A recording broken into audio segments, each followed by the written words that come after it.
আশা করি সবাই ভালোই আছেন। এতদিন অনেক সেলিব্রিটি নিয়েই ভিডিও করলাম, আপনাদের ভালো রেসপন্সও পেয়েছি। কিন্তু আজকে আপনাদের মাঝে একটু ব্যতিক্রম ভিডিও নিয়ে হাজির হলাম।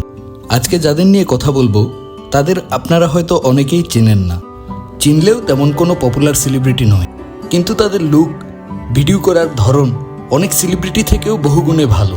চলুন তাহলে শুরু করা যাক আজকের episode with top 5 underrated TikTokers and Instagram influencer. Number 5-এ আছেন সম্প্রীতি চৌধুরী।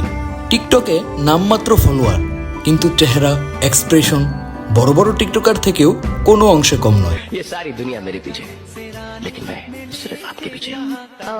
তার এত সুন্দর ভিডিওতে যখন বিলো 100 লাইক আসে তার জন্য সত্যিই খারাপ লাগে। তবে কি ট্যালেন্টের কোনো দামই নেই? বড় বড় সেলিব্রিটিদের সাথে কোলাবোরেশন ছাড়া শুধু স্কিল দিয়ে কি উপরে ওঠা যায় না? হয়তোবা আসলেই যায় না। এজন্যই টিকটকে মানুষ উদ্ভটের মতো এসব আচরণ করে এবং আপনারাই তাদের রাতারাতি ভাইরাল করে দেন। नफरत है मुझे तुमसे, तुम्हारे साथ बिताए हर पल से और अपने आप से भी, क्योंकि मुझे तुम पर भरोसा था,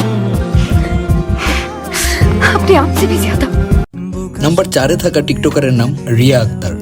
তার ফলোয়ারও সংখ্যায় অত্যন্ত নগণ্য, কিন্তু যদি প্রোফাইল ভিজিট না করেন তাহলে বুঝতেই পারবেন না কোনো সেলিব্রিটির ভিডিও দেখছেন নাকি র্যান্ডম কোনো কারুর ভিডিও দেখছেন। তার প্রাণবন্ত চেহারা এবং ইন্টারেস্টিং লুক সত্যিই ভিডিওকে মনোমুগ্ধকর করে তোলে।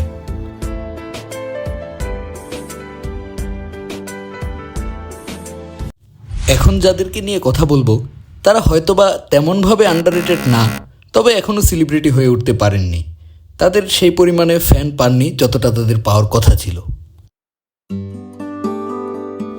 कोई इतना प्यारा कैसे हो सकता है, किसी की आंखों में इतना प्यार कैसे रह सकता है, किसी ने उसके होठों पे शराब ठोक कर रखा है क्या, ना तो फिर उसे देख के मुझे नशा क्यों होने लगा है।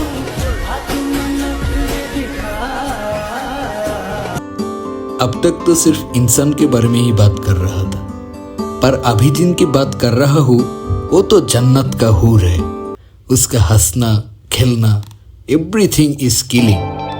ललसारी उस पे इतना जचता है मानो मेरे एक्स हाथ पे गुलाब लेके खड़ा हो। उसे देख के सिर्फ एक ही बात जहन पे आता है, कोई इतना खूबसूरत कैसे हो सकता है।